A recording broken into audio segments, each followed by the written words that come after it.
Hello student. तो आज हम लोग यहाँ पे किस लिए आए हैं, मेरे ख्याल से आपको समझ में आ गया होगा। तो सबका एक बार स्वागत है मेरे खुद के YouTube channel maths with Sujauddin Khan.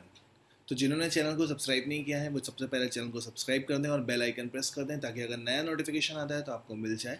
और लाइक करें अगर वीडियो पसंद आए तो हम लोग एक काम करने वाले हैं कि जैसे अभी सबसे पहले दिल्ली पुलिस की वैकेंसी आई है, दिल्ली में कांस्टेबल की वैकेंसी आई है, तो हम उसके प्रीवियस ईयर पेपर सॉल्व कर रहे हैं। ठीक है, तो ये जो है वो उसी प्रीवियस ईयर पेपर का एक सेट लिया गया है जो कि 8 दिसंबर 2017 में एग्जाम हुआ था। सेकंड शिफ्ट का ये क्वेश्चन पेपर पूरा सॉल्व करेंगे। ठीक है, नोटिफिकेशन आप लोगों को मिल चुका होगा। आप लोग सब लोग जितने लोग भी फॉर्म भरने के लिए एलिजिबल हैं सब लोग फॉर्म भरें और अच्छे से तैयारी शुरू कर दें। और जैसे ही यूपीएसआई का बैच आएगा ना, तो यूपीएसआई का फॉर्म आ जाएगा, तो यूपीएसआई के भी हम लोग प्रीवियस ईयर सॉल्व करेंगे। तो चैनल से जुड़े रहें।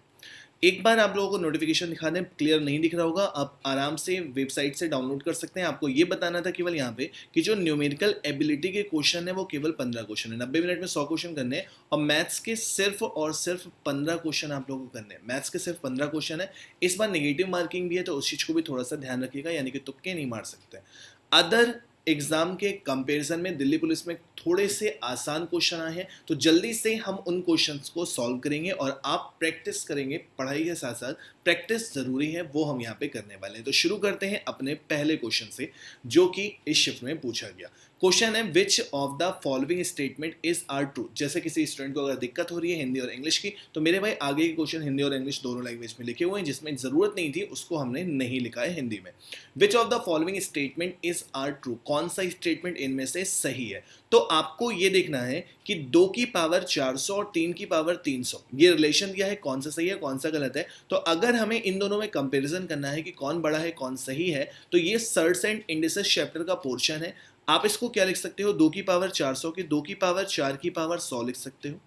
ग्रेटर देन साइन लगाए रहने देते हैं। 3 की पावर 3 की पावर 100 लिख सकते हो, कोई परेशानी नहीं। 400 ये लिखा हुआ है, 300 ये लिखा हुआ है। अब आप ये अच्छे से जानते हो कि 2 की पावर 4 का मतलब कितना होता है 16, 16 की पावर 100 लिखा है, और 3 की पावर 3 कितना होता है 27, और 27 की पावर 100 लिखा हुआ है। यानी कि ये जो पहला स्टेटमेंट है वो तो गलत हो गया, पहला स्टेटमेंट जो है वो तो गलत हो गया।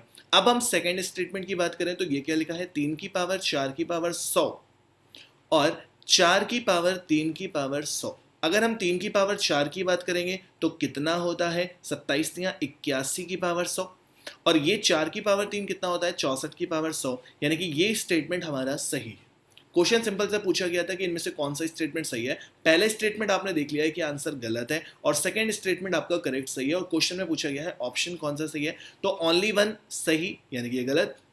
उसके बाद टू, ओनली टू सही है, ये भी गलत ये भी सही ये भी गलत, सॉरी। तो कौन सा ऑप्शन सही हो गया, ऑप्शन नंबर बी कि केवल सेकंड स्टेटमेंट जो है हमारा वो ही करेक्ट है, बाकी सब गलत है। ठीक, पहला क्वेश्चन हो गया। जल्दी जल्दी क्वेश्चन सॉल्व करते हैं ताकि आपकी प्रैक्टिस हो जाए बस।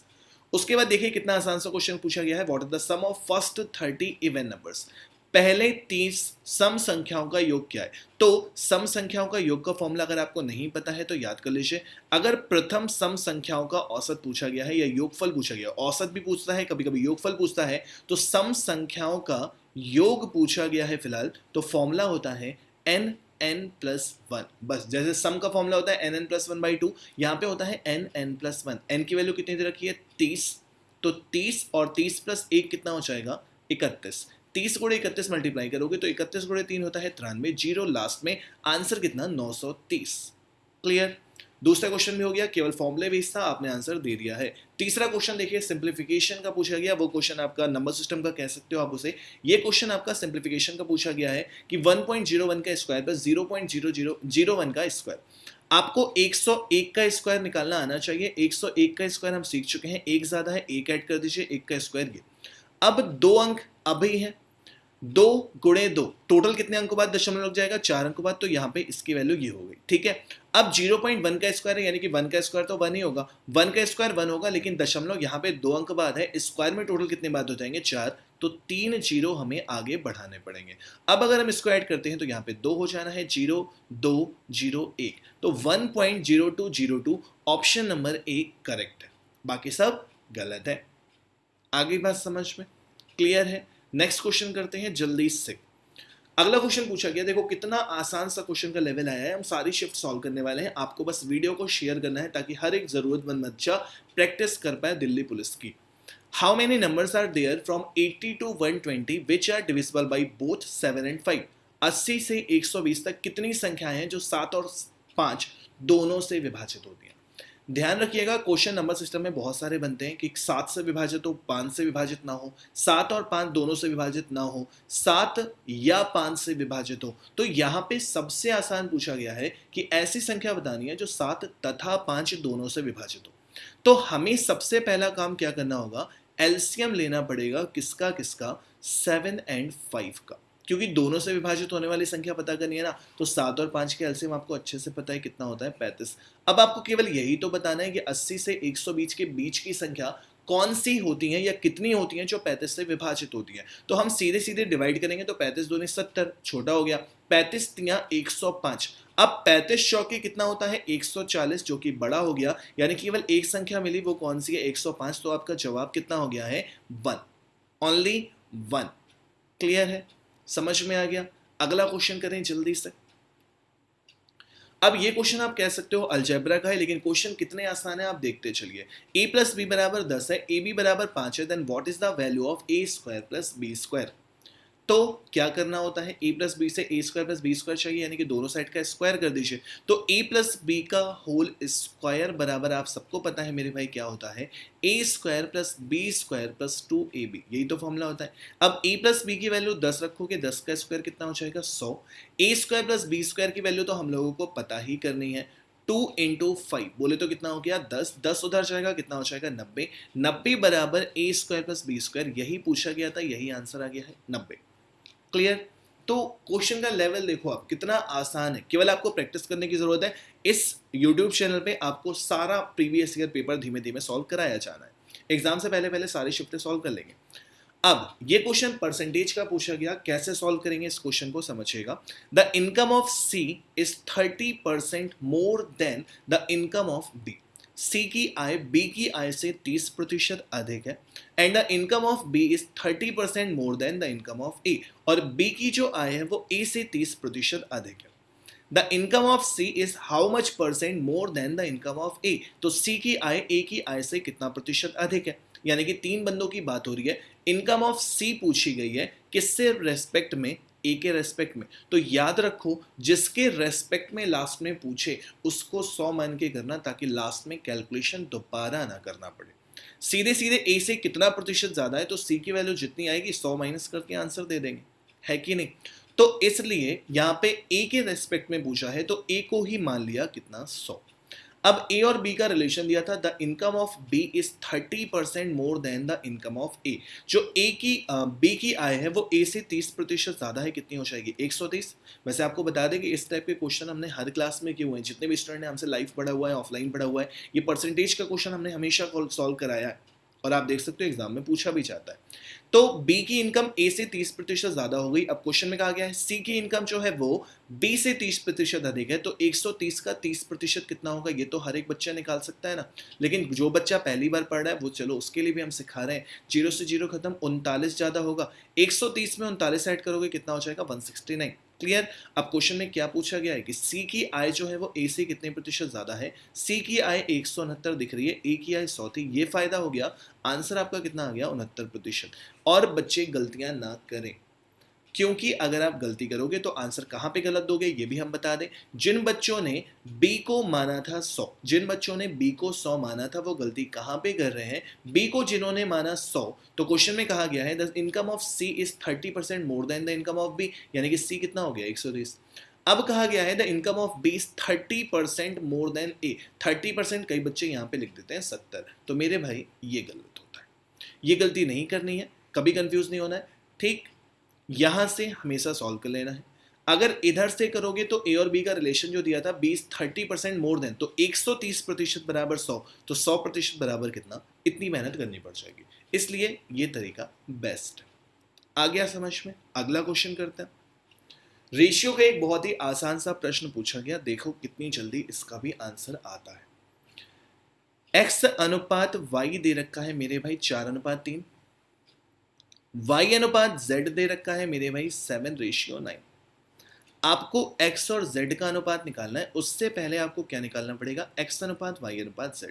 सभी बच्चे जो पहली बार रेशियो देख रहे हैं, सिंपल सी बात जान लें कि x y z निकालने का सबसे बेहतरीन तरीका होता है कि बस उल्टा n बना दो, उल्टा n बना के मल्टीप्लाई कर दो। 7 चौके 28, 7 तियां 21 और 3 गुणे 9 कितना 27। फिर से सुन लीजिए, 4 गुणे 7 पहला स्टेप 28, 7 गुणे 3 दूसरा स्टेप 21, 9 तियां 27 तीसरा स्टेप। बाकी आप लोग कहां से करते हो, 7 और 3 को एलसीएम लेते हो यानी कि सेम बनाते हो, तो 21 बनाओगे 3 मल्टीप्लाई करोगे, 21 बनाओगे तो 3 तो मल्टीप्लाई करोगे ना, ठीक, 3 इधर तो 3 इधर भी करना पड़ेगा।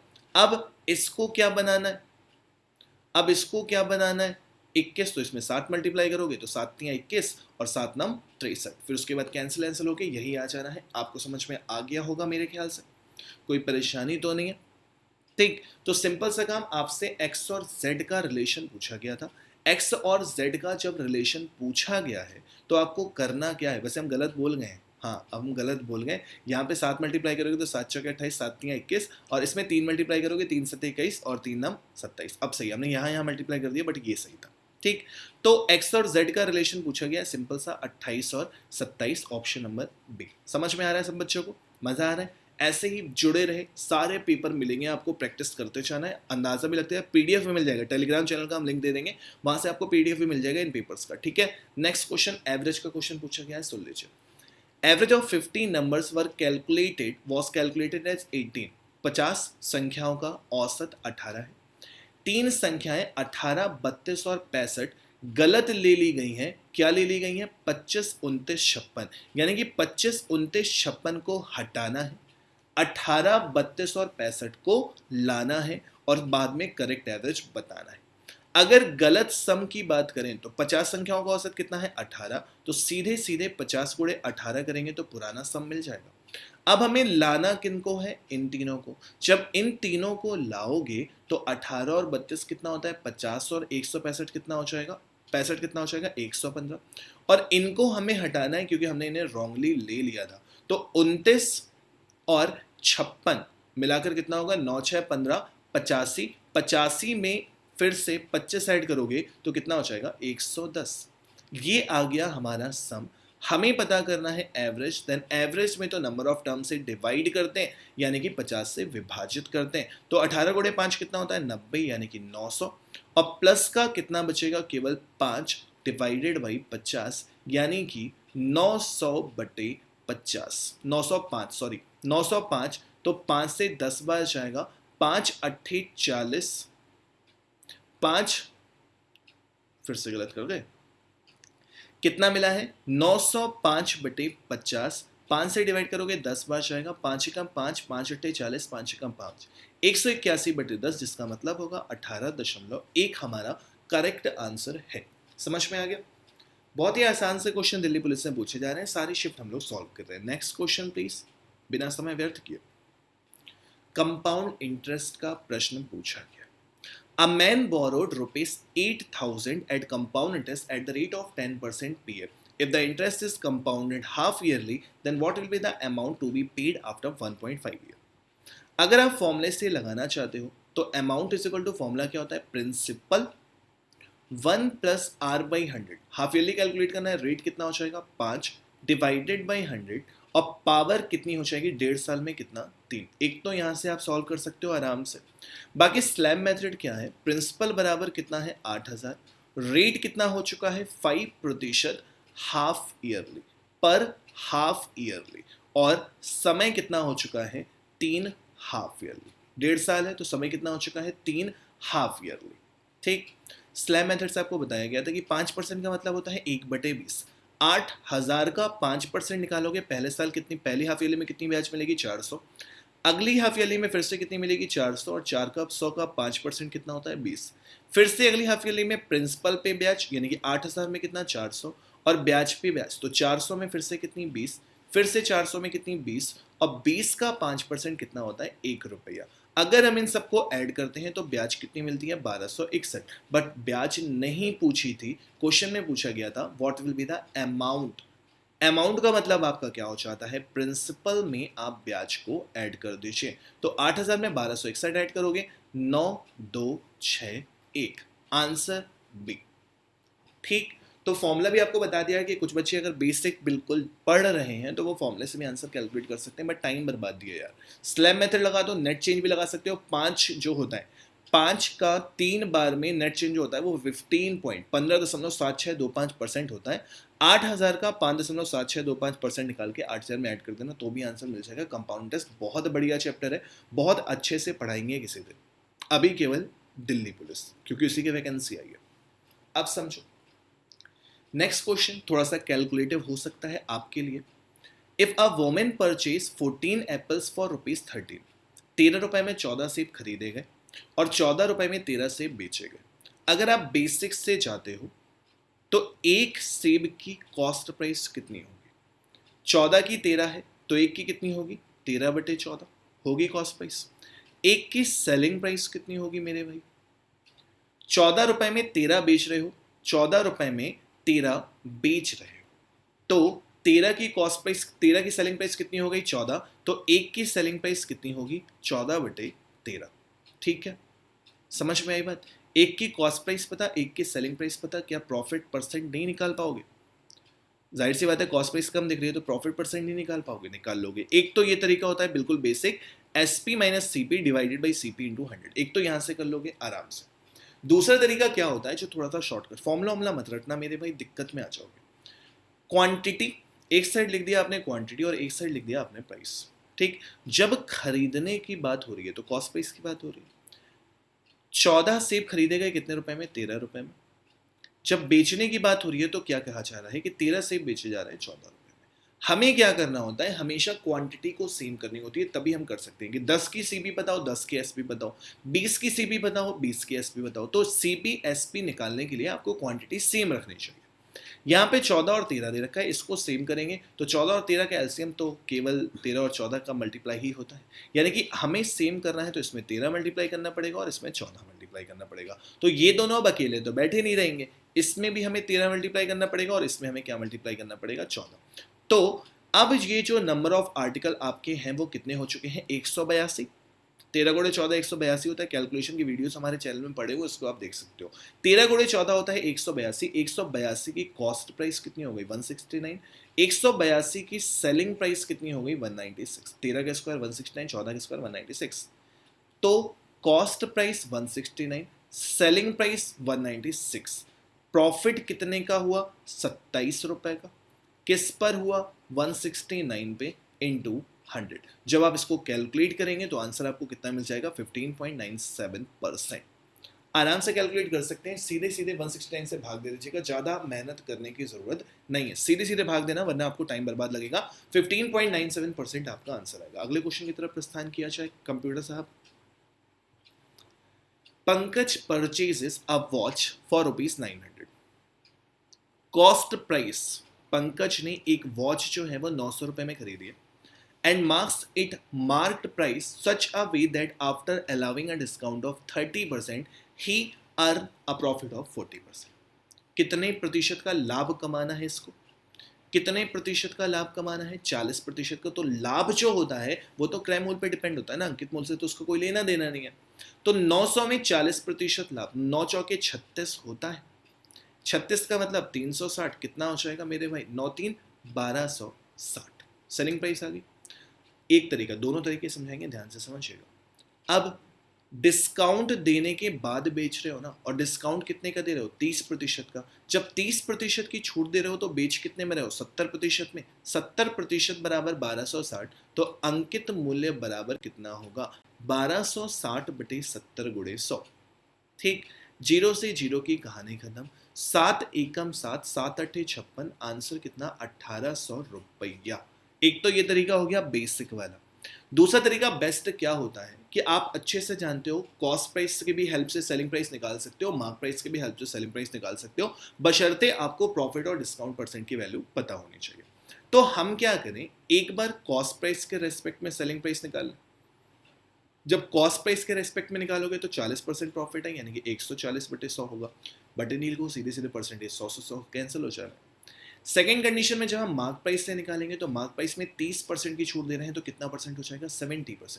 अब आप देख सकते हो परसेंटेज से परसेंटेज उड़ा दिया, 70 से 140 उड़ा दिया, तो रेशियो कितना हो गया 1:2। यानी कि कॉस्ट प्राइस और मार्क प्राइस का जो रेशियो है वो है 1/2। अब कॉस्ट प्राइस तो दे रखी है ना, जब 1 बराबर 900 दे रखा है तो 2 बराबर कितना हो जाएगा 1800 रुपये आंसर। आ गया समझ में अच्छे से, कोई परेशानी नहीं। दोनों मेथड सीख गए हैं, बढ़ते हैं अगले क्वेश्चन की तरफ। देखो कितना आसान क्वेश्चन पूछा गया, मेंसुरेशन का क्वेश्चन था भाई साहब ये। The length of the diagonal of square is 7 centimetre. वर्ग के विकर्ण की लंबाई 7 सेंटीमीटर दे रखी है। वर्ग है उसके विकर्ण की लंबाई 7 सेंटीमीटर दे रखी है। हमें वर्ग का क्षेत्रफल पता होना चाहिए। एरिया देखो, एक तो ये तरीका होता है कि यहाँ से a√2 बराबर ये दे रखा है, एक तो तरीका होता है कि a√2 बराबर 7 है, तो a की वैल्यू कितनी हो जाएगी 7/√2। एरिया निकालना है, दोनों का स्क्वायर कर दो, आंसर आ जाएगा। साइड का स्क्वायर, एरिया बराबर क्या होता है साइड का स्क्वायर, तो a की वैल्यू रखोगे 7/√2 इंटू 7/√2, नीचे कितना हो जाना है 2, ऊपर कितना हो जाना है 49/2, आंसर कितना हो जाना है 24.5। ये हो गया। दूसरा तरीका एक और भी तो होता है मेरे ख्याल से, क्या होता है हाफ डी स्क्वायर। डायगोनल के टर्म में एरिया का फॉर्मूला होता है हाफ डी स्क्वायर। रोम्बस का होता है ना समचतुर्भुज का, समचतुर्भुज का भी फॉर्मूला क्या होता है हाफ d1 d2। यहाँ पे डायगोनल सेम होते हैं तो हाफ d1 d2 की जगह हाफ डी स्क्वायर लिख देते हैं। अब d की वैल्यू 7 है, 7 का स्क्वायर कितना 49/2, फिर से आंसर कितना 24.5। ओके, मजा आ रही है। अगर पसंद आए लाइक और शेयर जरूर करना, इतना तो कर ही सकते हो। आपके लिए आराम से यहाँ पे पूरे प्रीवियस ईयर डालना है एक एक करके। A train takes 30 second to pass through a platform 320 metre long. एक रेलगाड़ी 300 मीटर लंबे प्लेटफॉर्म को 30 सेकंड में पार करती है, तथा एक दूसरे प्लेटफॉर्म जो कि 230 मीटर लंबा है उसको 25 सेकंड में पार करती है। रेलगाड़ी की लंबाई बताएं। दोनों ही कंडीशन में स्पीड जो होगी, हमेशा इस टाइप के क्वेश्चन को कहां से करोगे, दोनों की जो स्पीड होगी वो सेम होगी, एक ही रेलगाड़ी है। स्पीड इक्वल टू होता है डिस्टेंस अपॉन टाइम। जब प्लेटफॉर्म को क्रॉस करती है, हमने माना ट्रेन की लंबाई x है, तो जब 20 मीटर लंबे प्लेटफॉर्म को क्रॉस करेगी तो x + 320 टोटल डिस्टेंस होगी, और टाइम कितना लग रहा है 30 सेकेंड। सेकेंड कंडीशन में हम प्लेटफॉर्म, ट्रेन तो वही है बट प्लेटफॉर्म चेंज हो गया है, 230 मीटर लंबा हो चुका है, और इसको कितने सेकंड में पार कर जाते हैं, जाहिर सी बात है कम होगा तो कम सेकंड में पार करेंगे। अब बात रही कैलकुलेशन की, तो पनम 25 5 6 30, 5 इधर आएगा 5x, डायरेक्टली भी कर सकते हो, कुछ बच्चे 6x में से 5x घटा दो, इसको इधर भेज दो, आंसर आ जाएगा। यानी कि 5 × 320 माइनस 230 × 6, यहाँ से आंसर आ जाएगा। बट आपको पूरा समझाना है इसलिए समझाया जा रहा है। 0 5 10 के 0 कैरी 1, 5 3 15 और 1 16, 1600 बराबर 6x प्लस 0 6 18 के 8 कैरी 1, 6 2 12 और 1 13। ठीक, ये इधर जाएगा तो x बचेगा, ये इधर जाएगा तो कितना बचेगा, केवल 220।